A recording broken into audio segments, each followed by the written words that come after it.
Jadi sebab tu dia tak tanya orang lain. Cukup dengan 3 orang tu je.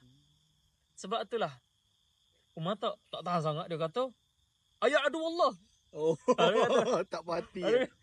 dia tak berhati. Sebab apa? Sebab Abu Sufyan kata, dia kata hari ni hari kami. Hari kami menang. Bukan kami kalah seperti Badar dulu. Dulu Badar kami kalah, hari ni kami menang. Nabi tengok ke Umar. Nabi tanya, ala tujibu?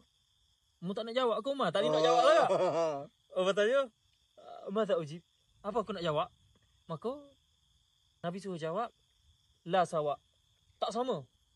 Badar dengan hari ni tak sama. Sebab apa tak sama? Dulu memang kami menang. Hari ni kamu menang. Tapi ingat, dulu orang yang meninggal di kalangan kami syahid syurga. Orang yang terbunuh di kalangan kalian dahulu neraka. Betul. Tak sama. Jadi Abu Sufyan pun wayak pula. U'lu hubal. Tinggilah hubal. Hubal ini salah satu berhala jahiliah yang digunakan untuk berperang. Mana dia ada satu berhala khusus untuk berperang. Nama dia Hubal. Macam Tuhan perang lah. Tuhan perang. Dewa perang. Dia kata, u'lu hubal. Tinggilah hubal. Nabi tanya Umar, ala tujibu? Tak sejawab kau Umar?